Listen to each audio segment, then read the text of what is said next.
On this week's episode of the Jesse T Show, we have the amazing Mbye Njie, founder of Legal Equalizer.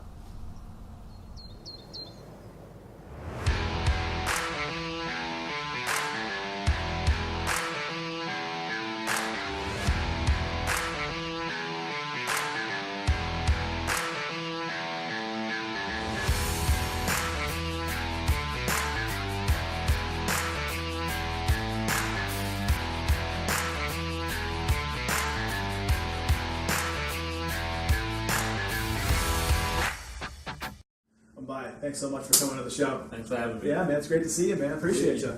So what's going on? How are things going? Things are good. Just working, just living life. Living life. Trying to build a business from scratch. Okay. So this show is all about you. I want you to share with the world what you're doing present day, but if you want to tell people about your story and what you're doing up till now and kind of share with the world on how to be successful. So I was born in Gambia, West Africa, the smallest country in Africa. Moved here when I was 7 years old, couldn't speak a lick of English. Moved from West Africa to Macon, Georgia, so that was a little bit of a change.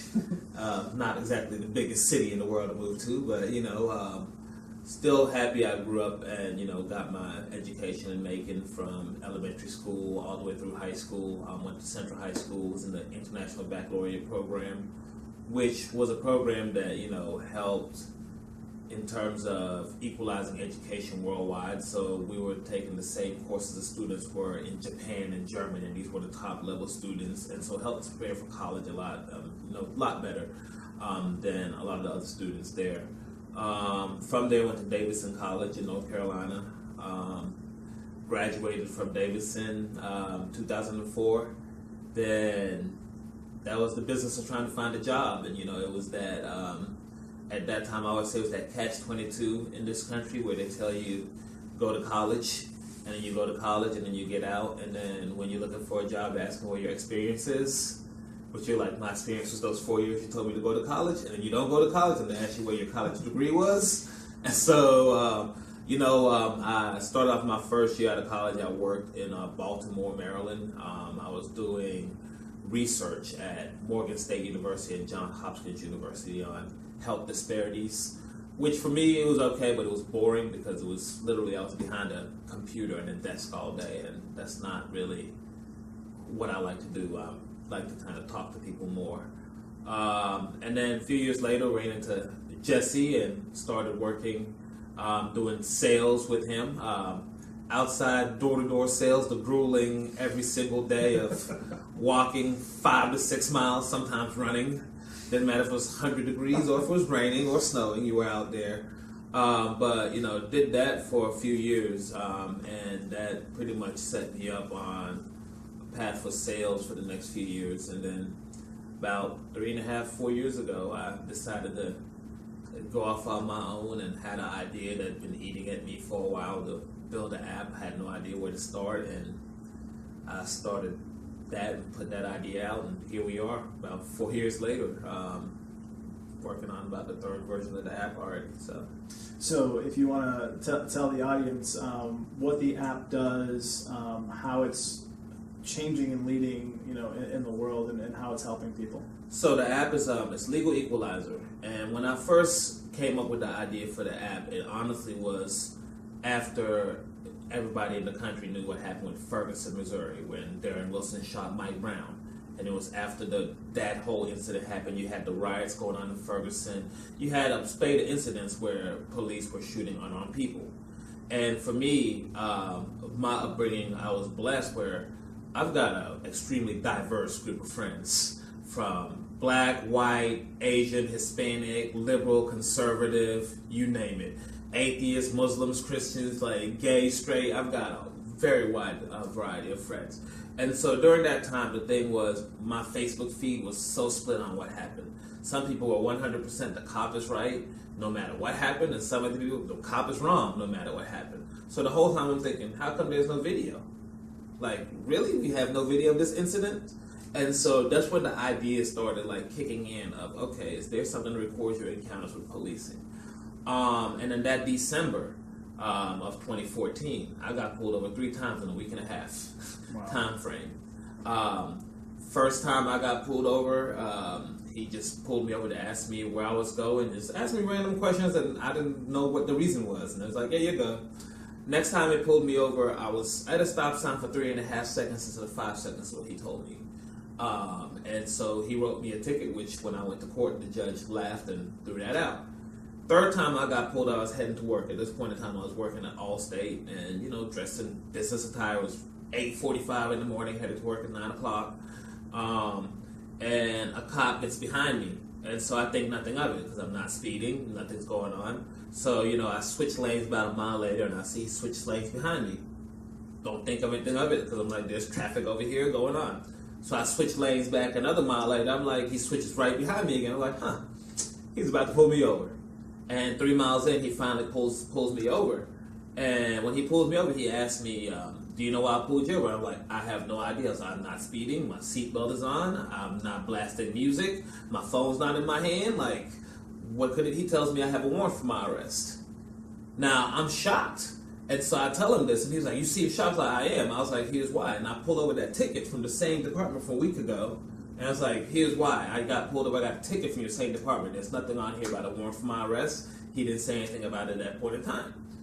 And so he tries to then say, well, maybe something was wrong with the system or anything. And then my response was like, I understand that, but how is something wrong with the system when he printed a perfect ticket to me? Not a handwritten ticket. This was a perfectly printed ticket with all the information on it.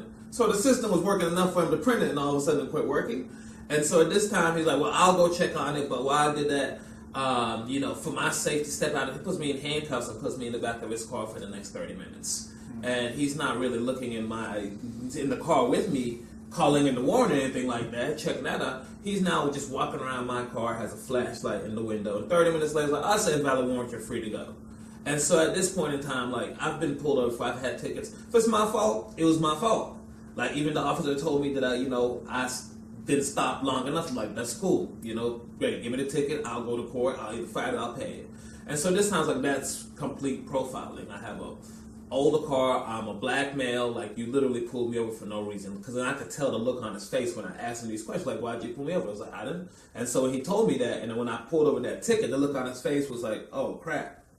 And so my mom and I then decided to do what everybody says, don't fight right then and there. I didn't say anything at the time. I just got his badge number, got everything. We went and made a complaint and told us that profiling was legal. It was up to the officer's, discretion on what to do. So this was when I was like, okay, I'm going to figure out what to do.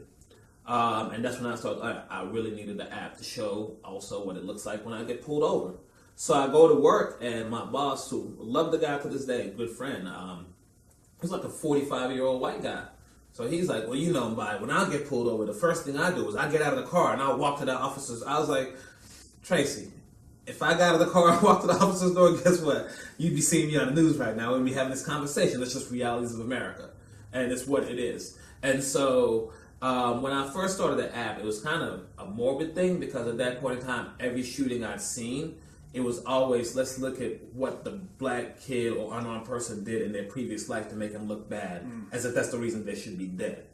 Like, they were looking at, well, Mike Brown had been arrested before. I was like, that had nothing to do with the reason this encounter. Like, America's supposed to land of you get second chances. You have different opportunities. So for me, when I first started it, the actual idea was, if I ever get shot, I want people to actually see me saying yes, sir, no, sir, and not getting the idea that I'm a criminal or doing something like that, which is kind of, now I think about it, insane and messed up to think about something like that.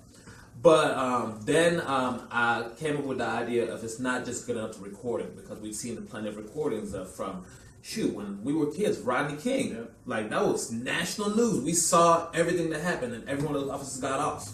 And, LA had riots for a while after that, but still, like, we'd seen these. So, for me, I use my experiences dealing with, law enforcement growing up. So, in college, my freshman and sophomore year, when me and my black friends went off campus, if we went off campus 10 times, every about 4 to 6 times coming back, we'd be pulled over by the local town police, and they'd stop us, ask to search our vehicles, search us, and do all kinds of things.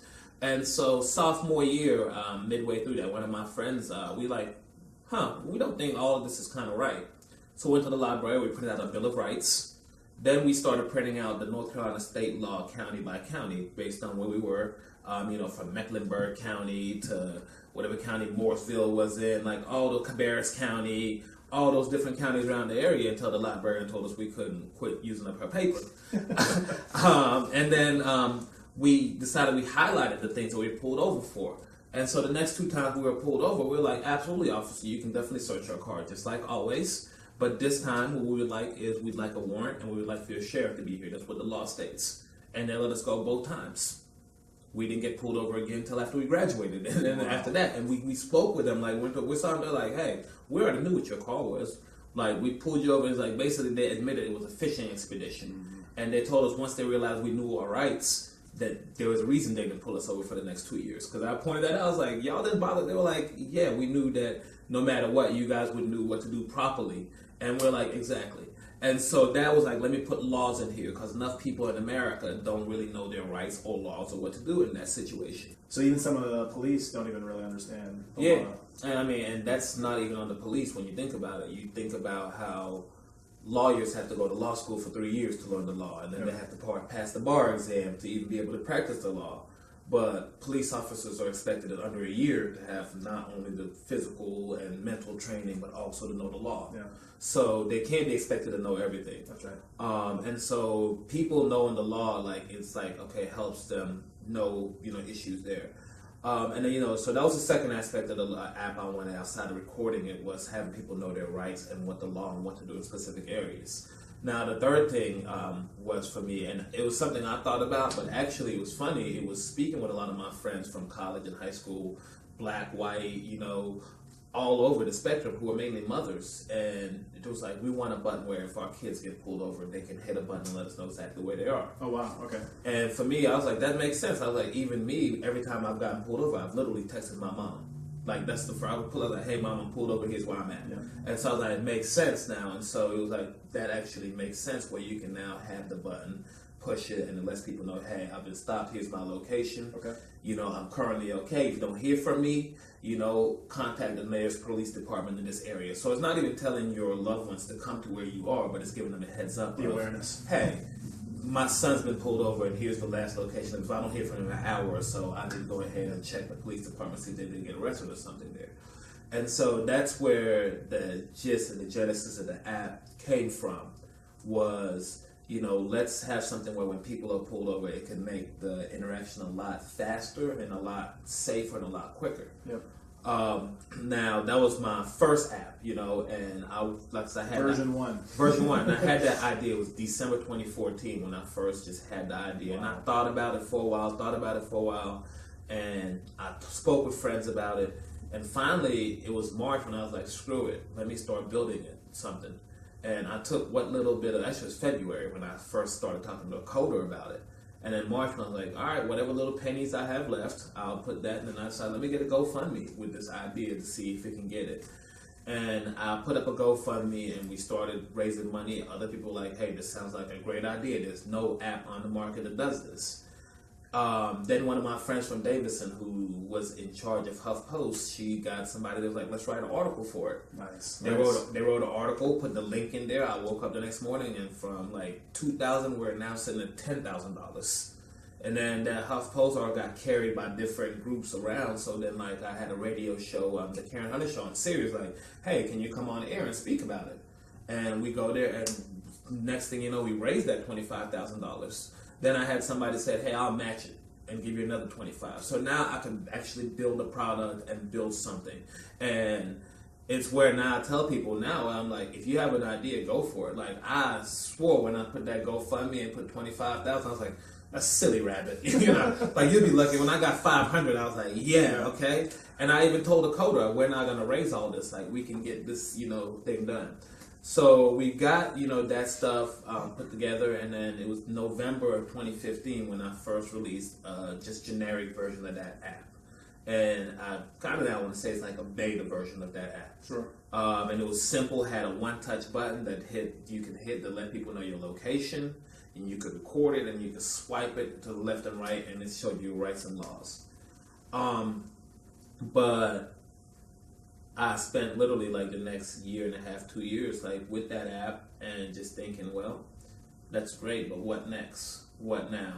And I kept on seeing more and more videos of the same thing that had happened. Like, it wasn't like the number of police shootings had declined in the previous years. Nothing, it just rose. Okay. And the number that police departments were paying out in settlements, which is, like I said, once again, taxpayer money for the most part for these things, and we just kept on rising as well. And so the next thing was, and the funny thing is also we had, and I knew I had something because after we released the app, within a year there were 4 apps that basically copied every single step of what we did. And so I'm like, okay, I'm onto something.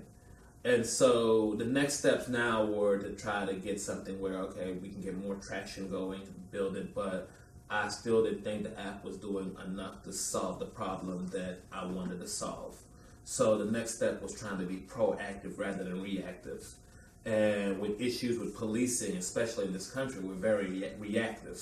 Like, there are things we could do in the front end that would solve a lot of the issues that we're dealing in with the back end. And so I realized what I went back to was, hey, when I knew the law, the cops stopped pulling me over, right? I was like, okay. And then I was like, and then the few other times I've been pulled over where I was smart enough. So what did I do? I was like, oh, you called your friends that were attorneys and put them on speakerphone. And when they, told you, hey, you don't have to say anything legally. And I thought, I was like, officer, there's an attorney on the phone. I was like, the whole tenor of the interaction changed. Yep. It changed because they were like, accountability. Yeah, it's like, oh, somebody that knows the law is listening on that end. They didn't have to see anything; they just heard it. I was like, okay, so now let's try to add attorneys onto the app. And so that's kind of the step that we're the process we're in right now, where we're adding attorneys on here. Where now, when you're pulled over, instead of you having to sit there and remember the law, we're going to call an attorney for a very reasonable rate, and we've got them at prices from like $50 to $75. Wow! And the reason I got them to agree to that is because for that $50 to $75, they'll talk to you for 10 to 20 minutes. Yep. Because that's all you really need for them at that time. If an interaction with the officer goes past 20 minutes, that probably means you're going to go to jail and some other bigger things are going on right there. So so the attorney was like, well, cool. If somebody pays you $50 and you spend 10 minutes with them, what's that amount to? I was like, that's $300 an hour. Yep. That's probably more than you're charging right now. And they were like, that actually does make sense. And so it's for your legal advice at that point in time where now, cool, I don't have to say anything, and they have these things where, okay, now that attorney knows where you are, they know what kind of situation that you're in, they can hear that officer. If the officer wants to speak to them, they can speak to them, but they're letting you know exactly what to do because they're going to look out for your best interest at that time. So now we're not getting to the point where you're arguing with that officer or it's escalating. And if it does get to that point, the attorney can tell you, hey, cool, now you can turn off the recording, save it, boom, and step out of the car. And so that's the process we're in right now, is adding attorneys. And then once we do that, it's now going to be the marketing aspect to get people to realize, hey, here's what you're doing on this end. And then on top of that, we've added additional things from just being police stops. So things have changed in the past 3 years. So when we first released it was just police stops. The next thing we had a bunch of people call us. We had, because they really like the one-touch button to let people know I'm in an emergency. Here's my exact location. Is that a name, like a SOS alert or something? Yeah, we put a text your contacts on the new app. We're just gonna put either help or emergency button. Okay. Yep. And so we added a bunch more things on there based on what was going on. So police stop was the first thing because that was what pertained to me. And obviously when I started, I was looking at me, and from my point of view. Yeah. But now I was looking at it from like different people's perspectives. So the next thing we had was a domestic violence button on there. Oh, wow. So instead of now police stop is, hey, I'm in a domestic violence situation. Here's my location. You're gonna hear from me in a minute. Call the police. So this isn't calling against police. It's call the police. And the reason why, when I spoke with different people in domestic violence groups about it, it's like, well, there's always at least one family member that knows the situation they're going on. Yeah. And they were like, in these situations, the thing you don't like is the abuser doesn't like, they hear you calling the phone on the phone, but now you hear the text, boom, boom, 5 people know, hey, here's the situation, here's my exact address. You don't hear from me in a minute, call the police, and the police can show up a lot earlier than waiting around for that. Could save lives. Yeah, exactly. Yeah. So we added that. The next thing I added a general emergency button, and that came from after watching the remnants of Hurricane Harvey. And that was literally, I was watching these people in Texas, and I'm on Twitter and Facebook, and they're putting, help, I'm stranded with their location. Wow. And so I'm like, oh, well, the app could easily do that. Now, boom, here's my location of the 5 people, and with the app, we actually include Google Maps there that can actually pinpoint your location. Precise location. Yeah, precise location. It's actually got the coordinates of that, so it takes you to where you are on Google Maps. So now you have that on there with that. And then the next thing we had was immigration. Okay. We've had, with Trump's election and the emphasis on immigration enforcement, I mean, in Atlanta alone, like, we've had an 82% increase in deportations. Really? Yeah, and so, like, it's a lot of people here that are, immigrants and families that were like, hey, we don't even know our rights. And, a lot of immigrants don't know that you don't have to open your door when ICE comes there. You don't. Like, legally, you can keep it closed and they can't break in. But they still open the door because they're taught, hey, police is here. Right. And so immigration attorneys are like, the immigrants can literally pay you and you can tell them their rights right there. And so instead of them having to get you once they're detained, now you have them, before they even get to that detainment facility, to have a better chance of getting their paperwork or whatever they need to stay here and keep that family together. And then the last and the most recent one we added was active shooter button. Okay. And that was after the school shootings. Yep. We had a ton of parents were like, hey, you've already done this for, it's like, they were like, our kids have this downloaded because of these reasons. They were like, yeah, there's a school shooting going on once a week in America, so we don't think it'll happen to our school, but the other parents didn't either. So we've got that now where you hit the button, and once again, unless your parents or your loved ones are in an active shooting situation, here's a location, call it. And with that button, we're actually also changing it where, because that was the one thing I didn't want, was just you put that current location. We're changing it where now, once you hit that, your parents can actually track your location, or your loved ones can track where you are, because you're not going to stay in the same spot. So it's one where I'm telling them I want it where if there's an active shooting at a school, you want to see if the kid has now moved from that location to outside of where they're at right there, rather than, okay, they're still in this one spot. And so that's the additions we've had on there in terms of that, and then adding on the attorneys aspect of it. And so that's where we're headed with that. It sounds like you have a lot of opportunity to really change the world. I mean, I talk with a lot of business owners on this show, and they're doing great things in different ways, but this is really hitting a lot of like the social consciousness, what's going on currently in the world, and you're trying to change that. And so what's been one of the biggest roadblocks either that you're facing today that you've overcome in this endeavor of building this movement? Couple of things. The first one has always been financial, because what I'm really building is I'm building an app that probably costs a couple of $1 million if I want to build everything out, literally. Like everything from my dreams of eventually having it have its own live stream, where you can actually real time see what's going on and have that attorney look in real time, and just the whole thing. But we're building a product that's probably a couple $1 million on less than $500,000, if that, and having to market it on that as well. So financially, that's been the big one, and it's kind of frustrating when, like I told people, if I got $1 for every single time somebody told me they loved the app, I would have already had it built. Like it would have been finance. And so I spent a while out in San Fran last year, like a month, and I spoke with a bunch of like angel investors and VCs, real successful guys. And it was funny, they didn't believe that there was money to be made in social apps. Wow. Really? And I looked at it and laughed. And I was like, you know how many billions of dollars people spend a year just for their rights? Right. Just to protect themselves and their family? I was like, yeah, you're missing out. And so, it was funny, like I had one VC that was bragging about how much he put into Snapchat and Twitter. And he's like, well, I need this and that. And so my response was like, Snapchat and Twitter are like 8 years old. Mm-hmm. Neither one of them has produced the revenue yet. So where's your money coming back from there? I was like, you just bragged about how many millions you put in here, and you're hassling when I asked you for like $100K, you're hassling about that. I was like, where's your revenue? Where's the money return on that? I was like, you're expecting me to have a return and return on my investment within 3 years on less than $250,000, where here's two companies that have had hundreds of millions of dollars of investment in them, and they still haven't, shown that money. So that's the main thing, but we're starting to fix that issue where we now have investors and people that are like now, building the money out because they see the vision as well. Sure. And I mean, it did help that we won 3 pitch competitions last year. I was going to ask about that. My Brother's Keeper. And so what are some of those things that you've been able to... we did one at South by Southwest for My Brother's Keepers Alliance. We did one for the Rainbow Push Coalition, and then one for Invest Atlanta. So it's 3 very different groups, diverse panels, and it was the only 3 pitch competitions we were in, and we won all 3 of them.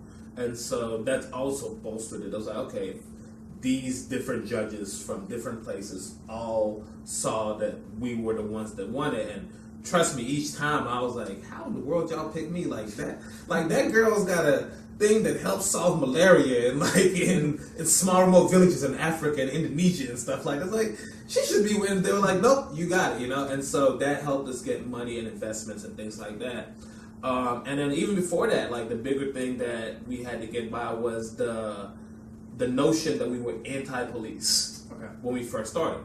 And it's funny, like in this country, like I feel like law enforcement, police is the only group you can't critique without people feeling you're anti. Like I tell them, like they have more reverence than our own military does. Yeah. Like, and it's crazy to me. I think about it. I was like, I know soldiers, Marines, and Navy and Air Force, Army guys that got, get in more trouble for doing some of the same things that officers do. Like, we don't give firefighters the same leeway that we give the police officers. I'm like, and all these guys work in dangerous fields, so it's not like the police are in a more dangerous environment than a serviceman in Afghanistan. That's right. But the Afghanistan, they have rules of combat that they have to, follow and things like that. Yeah. And so, for me, my whole thing is just holding them accountable. And so the biggest thing to overcome that was actually going and speaking with police departments and police chiefs and police officers and getting them on point and behind me. And so the first one was my hometown police chief, Chief Davis down in Macon, Bibb County, and he's the commissioner. He wrote a letter said I endorsed the app, and he's actually been pro recording his officers in Macon before the app. Wow. And he was just like, he's like, you know why? He's like, because 90% when you record them, they'll be doing what they're supposed to do. Sure. He's like, they should have no issue. It should be actually good public service announcement for them. Yep. Look how well they're doing on this recording. And so he's like, the ones that I want to be recording are the ones that I worry about. And I was like, that's the kind of mentality I kind of enjoy. So he understood it. And he understood it completely, And I told him, even in the app, when we tell people the police, the first is like, treat them politely, treat them with respect. Like, we say that in the app, Yeah. So we tell people, don't be a dick to the police officers. Right. Don't instigate. Don't instigate. And, and I tell them all the time, they're also human beings, so you don't know what happened during that day or any of that. Right. So I was like, I understand you could be upset as well, but they could have had something happen as well. So, you have to have that balance of that. And then the next officer we got was DeKalb County, the one that started the whole issue. I went on Twitter, and their police chief, he used to be on CNN a lot. He's now the deputy mayor in Rochester, New York, Dr. Cedric Alexander, and he's actually on our board. But it started off with me going to him on Twitter. He was on CNN talking about racial profiling, and so I was like, "You got the nerve." I was like, "Let's look at DeKalb County, and let's look at who gets arrested, and let's look at percentages." Yeah. So he started to, like, no. I was like, "We're looking at these criteria, and there's no way you can deny that your officers, whether they're black, white, doesn't matter, are racially profiling." And so we sat down and we talked and we discussed it, and I got him on board. But I also described to him my biggest issues were the fact that your department paid out this many millions of dollars last year in settlements. And when you break it down, most of those settlement payouts are only a few officers. Okay. And those few officers have done it before. Gotcha. And they've got a history of complaints. They've got a history of being paid out. But the whole "we're going to protect everybody" culture keeps them on board. Yeah. And so I even took down, I told them, let's take away like a random shooting where somebody kills somebody and you paid $1 million. Let's take that out. I was like, now let's look at these officers just beating somebody excessively for no reason. Yeah. And so when you broke it down, I was like, you guys have literally, when you take out all the money, you probably have an extra $1 million now that you would have had if you had to spend on settlements. I was like, now with that $1 million, let's give every one of your employees a $10,000 raise. You think that makes them happier? Let's give every one of them counseling, because every single officer needs counseling because they see things that no human should see on a regular basis to deal with. Right. Like, let's give them more vacation days, better equipment. And then he started like, you're right. And so I was like, it's not us trying to say all of y'all, it's holding the ones that do it bad accountable. What should happen. Exactly, because it helps the other ones. Yeah. It helps the good ones. You're meeting people on both sides, and you're helping those that are being pulled over, and you're helping the police that are doing the right thing, and you want to just document everything to have that accountability and save lives. On both ends. This company that you founded, this movement that you're pushing along to do what's right in the world, where do you envision this going? If you could see down the road what it would look like, what would this movement have done? So currently, what I'm pushing right now is we're building basically our new models like a Uber and Lyft for attorneys. Okay. Where you can still record your encounter with the police. That button is still there where people know the SOS, the logs will still be available, but now it's actual in real time when you find an attorney. Now, the goals in raising our money, what we're looking to do is in 3 years, I want to have my own dash cams I want built in that connect Bluetooth through the app where you hit them and it automatically cuts on. That dash cam actually also live streams. Dash cam for just drivers, everyday Yeah, drivers. for drivers, Okay. exactly. Okay. And we have it there. You hit the app on, the dash cam comes on through Bluetooth. You have every interaction, and then you have the attorney can see it. Your family, if you want, can see what's going on in that moment right there. Now, 5-10 years down the road, my goal is to eventually have this a software that we basically go to car companies and have it embedded into the cars. Because cars now already have cameras going rear facing and some will have the front facing. They already have the middle screen there. So my goal is in 5 to 10 years, I want it where when you pulled over, like you have OnStar, so they already have the location. Cool, you hit it, it's already, hey, here's the location right there in the car and the family knows where you are. Next thing you know, on that middle screen, here comes that attorney you pick right there. His face is there and the officer sees him, he sees the officer. And he can see what's going on in that area. And so he can let you know your rights or your laws, so you have it within the car right there. So hopefully every car, because and the reason I got that was I thought America is bad with policing. I've Googled other countries, started looking around. Like Russia had like 200,000 people in the past year alone that went and bought and installed their own dash cams. Wow. Just because of corruption that they we need this. Yep. And so eventually that's the goal in the future is to have it where it's embedded within whatever, if it's cars or hoverboards or whatever else that has that screen where you can have that on-demand attorney that says, hey, here's my issue. And we'll go past, right now the attorneys are focused on criminal, civil, immigration attorneys. Okay. But eventually we're going to have, if you need a real estate attorney, you can go on the app and find them. If you need a divorce attorney, go find them. If you need, an attorney that deals with estate law, or taxes, you can find, business, all kinds of stuff. Yeah. Where basically, because that's an issue now, like when people look for attorneys, they just go Google. Yeah.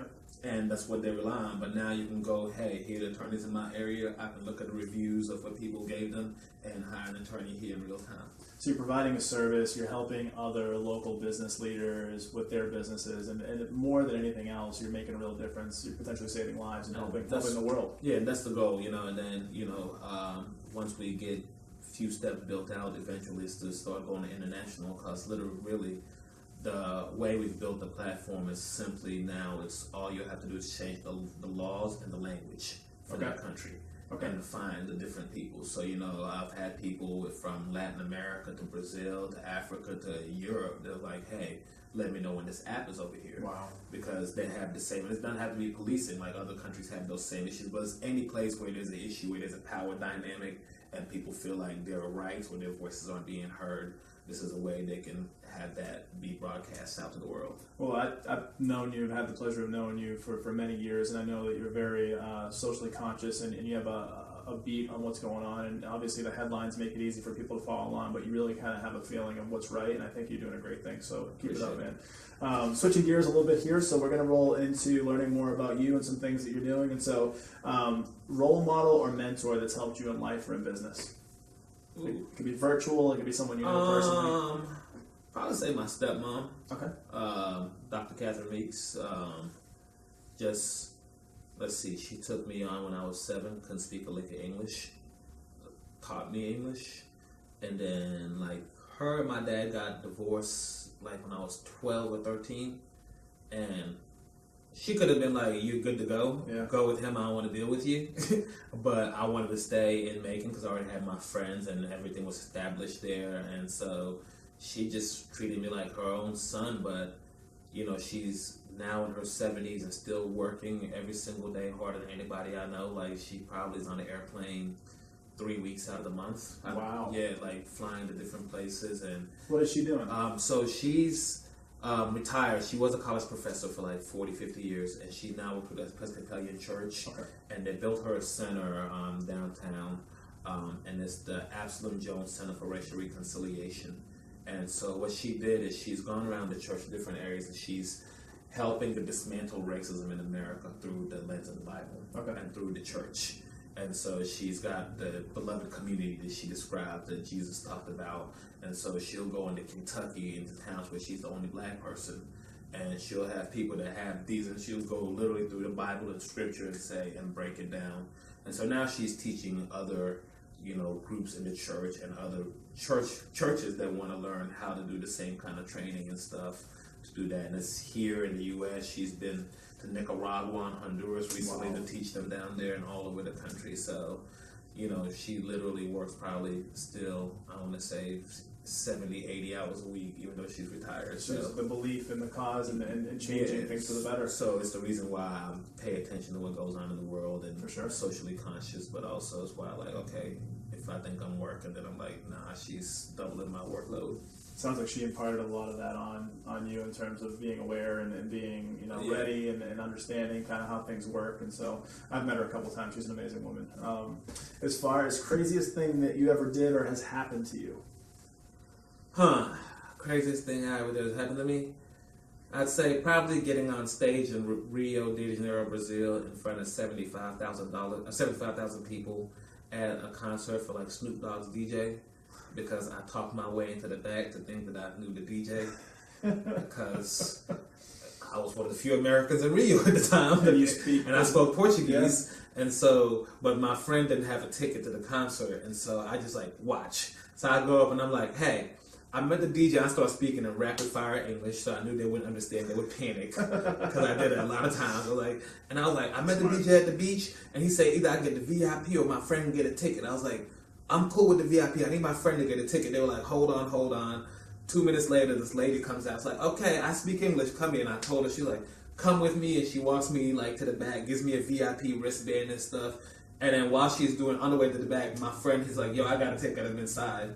So I get in, and the guys that are doing the show, like, we start talking, and they're like, yo, you speak English? I'm like, yeah. I was like, I'm, in the States, from the States and stuff, and we start talking, they're like, well, we need somebody to speak Portuguese for us. So I'm translating for them.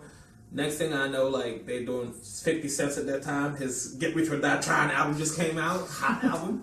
But all I know is next thing they have is 21 Questions comes out. He just throws me the mic and like, go. And I look out, and it's just a sea of people, and my friends are going nuts. I have on a throwback Michael Vick jersey, which I didn't take off because I do think I'm a real rapper right now. Throw it to the crowd and just like, woo, go after it. Yeah, that's the craziest thing that happened to me. That's amazing. Yeah. That's amazing. And how long ago was this? This was 2003, so 15 years ago. So you're still out there having fun, growing up, and you get to get your dream, one of your dreams, you stand up in front of 75,000 people. Like, hey, I was 50 cents that night. I was 50 cents that night. So I know you've traveled the world, and we're very like-minded when it comes to this, but food. So favorite food or restaurant could be locally or anywhere in the world. I mean, my favorite food to this day still is Gambian food. Okay. There's a few dishes that I will kill to get. I can attest for that. So he makes a mean peanut butter stew, right? And it's an unbelievable concoction of chicken, and it's got some peanut butter flavor in there with some other vegetables, and then also like a mustard chicken. Yep. Unbelievable food. Gambian food's amazing. And it's, it's delicious. Like, I love it. Recently, I've been on a big kick for ceviche. Oh, nice. So once I leave here, I'm gonna find the nearest best ceviche place in this part of town. Let's go get some ceviche. Yeah, I normally literally every town I've been to recently, I will find the ceviche spot. I will test it out. Any local spots in Atlanta that you like, or locally? What's that one? It's like in Chambly, Dunwoody. I can't think of the name right now. Shout out to the place in Chambly, Dunwoody area. I want to say like Las Bravas or something like that. Okay. What are you currently reading or listening to? Well, I listen to a lot of podcasts and things, and then who reading for podcasts? Let's see. I listen to a lot of sports stuff. Okay. So like The Right Time with Bomani Jones from ESPN High Noon, Dan Le Batard Show. Yep. I listen to a few political podcasts as well. Any favorites there? What's the one with Pod Save America? Is pretty good. Books. The last book I read, and probably the second time I'm reading it, is called The Hard Things About Hard Things. I want to say it's like about Ben Horowitz. Okay. And it's for basically going through the decisions she made as a business owner about, how to decide if somebody needs to be fired or how gotcha. to make a pivot and things like that. Because he started off working with best friends and things like that and family. And so those hard decisions that are tough to make. And so how you maneuver through those decisions. Do you have a specific instance where that reading or learning has helped you in your business or day to day? Yeah, I mean, I've had my initial team I started with, I had to get rid of all of them, so I've got a whole new squad, and it wasn't easy. These are people, some you've known for 15, 20 years, and, some that helped you build the product and all that. But at the end of the day, if you want to grow, you've got to realize that you got to have people that want to grow on that same level with you and on the same page.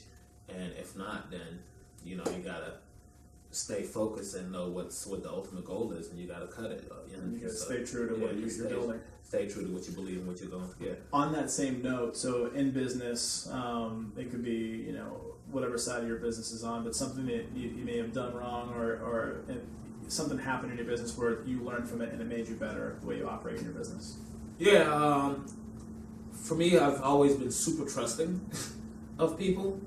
And so, there were a few things that we've paid more money for than we should have, where now I'm like, okay, I listened to this person, because I didn't really I literally came into this blind. And so a lot of it is me researching it, and a lot of it is me trusting people. So they were like, that's the normal going rate. I was like, okay, sure. And I paid them, and, then 6 months later, I'm like, holy crap, I could have paid half of that price and still had this doing that. So it's now just being a lot more careful, but also just being a lot more knowledgeable. And like I tell people, I'm kind of glad I made those mistakes, because it's better to make them early than to do them later on. So now I'm a lot more also, I didn't want to be as hands-on when I first started, but I realized I still have to be hands-on. And so now I'm a lot more involved on the day-to-day aspect of every single part of the business, where it used to be, hey, that's your detail running. But now it's okay, I told you running, but where are we on that? Okay, what does it look like now? What's the timeline on that? So getting more hands-on also. It's hard because you want to build the business and have other people collaborate, but at the same time you're running the vision of it, and that vision comes from you. So you really have to always try to be somewhere hands-on, but you don't ever want to be stuck in the business where you can't work on the business. Right. As far as current hobby or passion project? Hobby or passion project? Walking my dog. I'm trying to grow this puppy. Zizu. Yeah, so the World Cup just ended, so that was my passion project and hobby. Okay.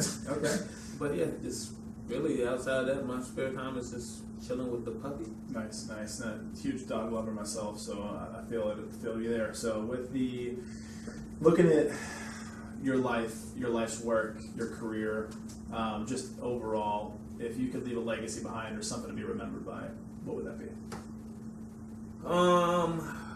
That really my goal is to just push people to actually just not be afraid to go for their dreams, not be afraid to put what's in their head out there and think it's stupid or it's something that won't happen or anything like that. Because like I tell people, like, I'm literally, in the heart of my hearts, I'm a year or two away from having a multi-million-dollar company. Like, that's a fact. That's not even no doubt in my mind. And I'm looking at, I'm a kid from Gambia, West Africa, that couldn't speak English when he came here, grew up in a country where I had to heat the water up to take a hot shower, and that was a limited supply. And so you look at, if something like that can happen, then, I tell people all the time, it's to chase after your dreams. And, my goal is when I do get those opportunities, to go back and help, people that don't have the same opportunities, the same access to capital, and same access to resources to be able to build that dream out as well. Yeah, that's huge, man. So this is the time where you can tell everybody watching anything that you're working on or anything you want to plug, and then how to get in contact with you. Well, you guys can follow us on social media, Legal Equalizer. On Facebook, we have a legal _Equalizer _app on Instagram. We also have a Legal Equalizer on Twitter. Let's see. We're updating the app, so we're going to have a pretty major update in the next 2 to 4 weeks, probably. significant update. And then from there, I've got a couple of other app ideas that we'll be working on that are in the pipeline as well. But Downloadable form anywhere? yeah, you can download the app currently on iOS, on Android, English and in Spanish as well. It's a free download, and like I said, it works currently right now. Every aspect of the app does currently work. We're just improving it to make the functions work a lot better and a lot, a little bit more modern app. That's awesome, man. It's always a pleasure. You're doing Yeah. great things. Appreciate it. Love you, Mbye. This is my brother, Mbye Njie. Check him out. I'm Jesse Tedisco. Thanks so much for stopping by this week's show, The Jesse T Show. Take care.